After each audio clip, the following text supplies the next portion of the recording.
স্বাগত জয়েন করেছি। একজন কর্মী হিসেবে কাজ করার ইচ্ছে ছিল, দল আমাকে দায়িত্ব দিয়েছে, সেটা অক্ষরে অক্ষরে পালন করব জোটকে সঙ্গে নিয়ে। আগামী 26 নির্বাচন এই হরিপাল সাধারণ মানুষকে কি বার্তা দেবেন?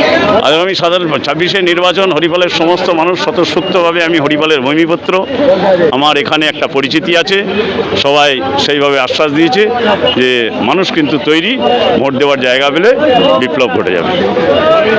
আপনার কতটা আশাবান ছিলেন? অবশ্যই আশাবাদী, আমরা অধিক আশাবাদী। আমরা যে আশাবাদী তার থেকে পাবলিক আরও বেশি আশাবাদী। কারণ 1 বিঘে জমি 20 কাঠা, তাতে আলু চাষ হয়। সেই আলুটার খরচা বহন করতে হয়। কোনো আলুর 30,000, কোনো আলুর 35,000।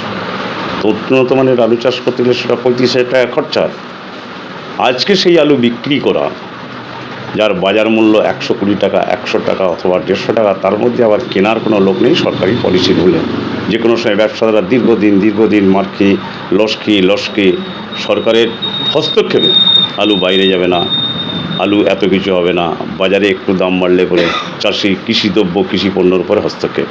সে কারণে চাষি খুব দুর্দশার মধ্যে আছে। অনেক চাষি আত্মহত্যা করেছে বা আত্মহত্যা করবে। আগামী দিনে আমার মনে হয় মৃত্যুর মিছিল চলতে পারে চাষির এই দুরবস্থায়।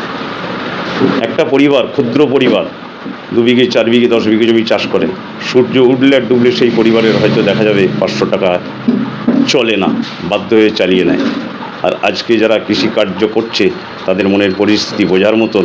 আজকে যারা কৃষি দপ্তর বা এই সরকারের যা পলিসি, একটা ধান গাছের খড় হয় না তক্তা হয়, কত কিবি কাঠ হয়, জানলা হয় না দরজা হয়, সেটাই জানে না। তিনি কৃষি দপ্তরের দায়িত্ব নিয়ে চাষি মারার ফন্দি, আজকে একটা আলুর পরিকল্পনা, সর্বনাশ।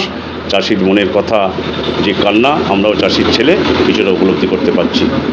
কোনোদিন এই পরিস্থিতির সম্মুখীন হলে এর বিহিত একটা নিশ্চিতভাবে চাষিদের সঙ্গে নিয়ে করার চেষ্টা করব।